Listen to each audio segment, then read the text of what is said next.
All right, today we are going to discuss putting a bacterial smear on a slide. Now I have two slides here, and just like anything, like making a plate or whatnot, the first thing I do is I'm going to label my specimens. So I have S. epi in two different ways. So Staphylococcus epidermidis. I'm still going to put my name and the date and class information and stuff on it.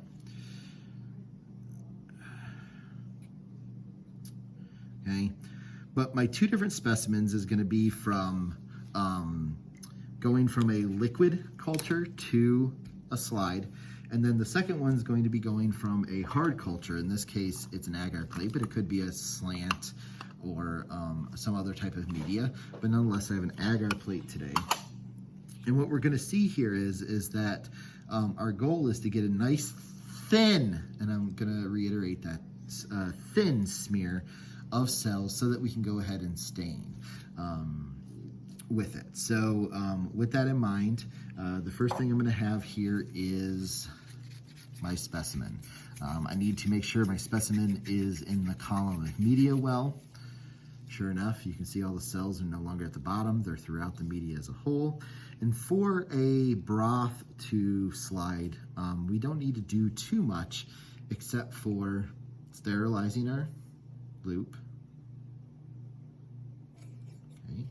Giving it a second to cool down. Opening my tube aseptically, touching the side of the tube and bringing it all the way down into it, grabbing a loop full, okay, and capping my tube. I put my tube down, my slide. I'm going to simply touch the loop to the slide. The liquid will then transfer to the slide. And then I'm going to just give it a couple of circles. Now that gives a really thin smear there, and if you can see that, ideally you're not seeing much. But from there, okay, I sterilize my loop, set my slide down, and I want my slide to air dry at this point. Now, this one isn't going to take that long to air dry, luckily, but the second one might. Now, the second one is going to be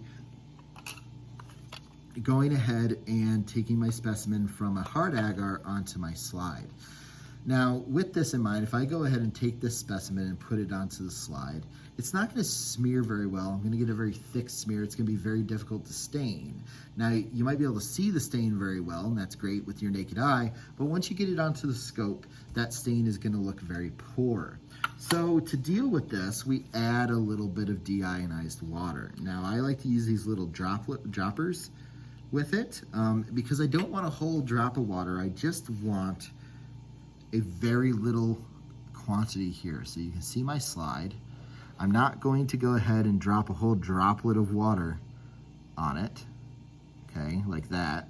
I'm just going to touch it to the sample. You want the smallest droplet ever with this sample here. Now, if you get too much water, you can take a kin wipe and soak some of that up a little bit, okay? But I have my slide ready to go with water. Now I have my plate here. I'm going to sterilize my loop to make sure that there's no prior cultures on it, but also to make sure I don't contaminate the culture I'm taking from here.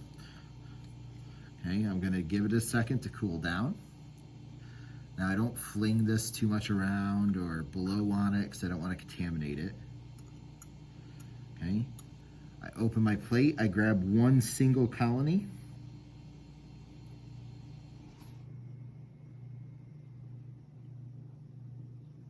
Okay, of what I'm looking at. Put my plate aside, closed, and then I just take this quantity of bacteria here, and I just simply rub it into that water. Now you can see that the water is getting kind of cloudy there. Okay, that's that specimen making it in. It doesn't take much. I want it thin. I can spread it out over the slide itself so that it dries quicker. Okay?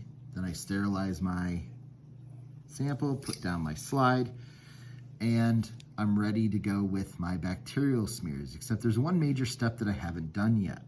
These smears, if I went to go stain them right now, would wash right off into the staining tray with it. So I need one key step, which is going to be kind of like cellular glue to the glass, and that is heat fixation. Now, I don't heat fix my sample when it is still wet, because I won't get a heat fix sample, I'll get a boiled sample or a charred sample instead.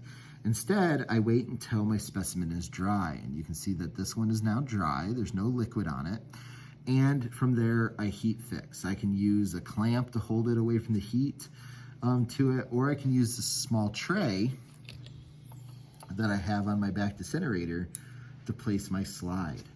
Okay. From there, you need to heat fix for 10 to 15 seconds. If you're passing it over a flame, it's just going to be a few passes through. With our back disintegrator, we need a little bit longer to make sure that we get a good fix. Okay. And then our slide is complete. Okay. Now, with that heat fixation, we're having those cells, again, glued to the glass.